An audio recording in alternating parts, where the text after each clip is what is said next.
নমস্কার বন্ধুরা, সবাইকে স্বাগত। আমি আমাদের পরিবারে আমরা নিশ্চয়ই ভালো আছেন, সুস্থ আছেন।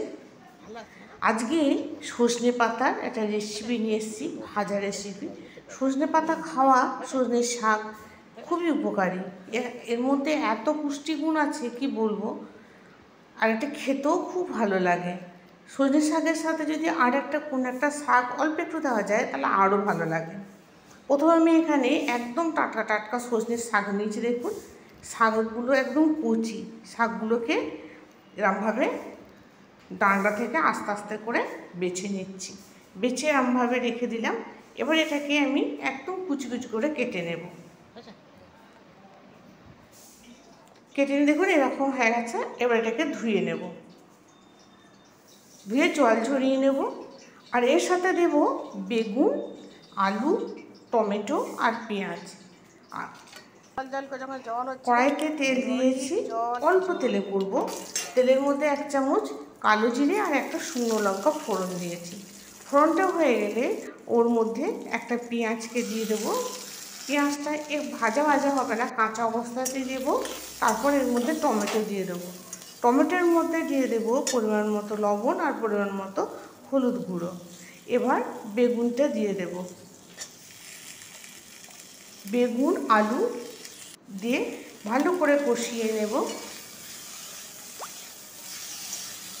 বন্ধুরা, আপনাদের কাছে অনুরোধ রইল, এটা একবার করে দেখতে পারেন। এটা আপনারাও করেন।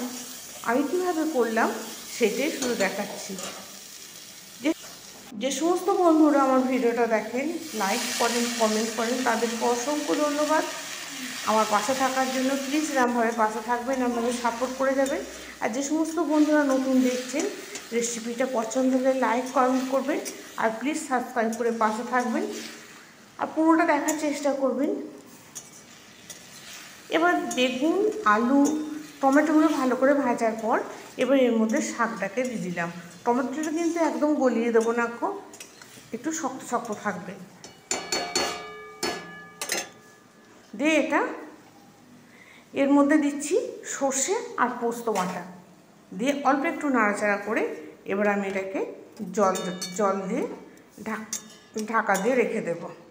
ঢাকা দিয়ে একদম গ্যাসটা লোতে রেখে দেব।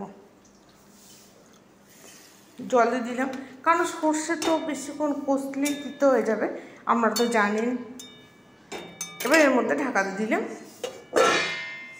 আমি মানসী, দেখুন গ্যাসটা একদম লোতে রাখবেন।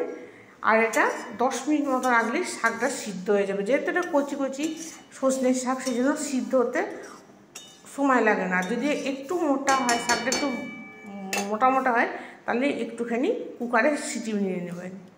এবারে নামিয়ে নিয়ে কড়াইতে আরেকটু তেল দিয়ে তার মধ্যে সাদা তিল দিলাম 1 চামচ মতো। তিলটাকে ভালো করে ভেজে নিলাম। ভেজে নিয়ে এবার আবার ওই সজনের শাকের যা রান্না করে রেখেছিলাম সেটা ফোড়নে দিলাম। তিলটা দিলে খেতে দারুণ লাগে। এবারে এর মধ্যে দেবো পরিমাণ মতো মিষ্টি। মিষ্টিটা আগে দেবেন না, এখন দেবেন। আমার তো সব সিদ্ধ হয়ে গেছে, সুতরাং খেতে দারুণ হবে।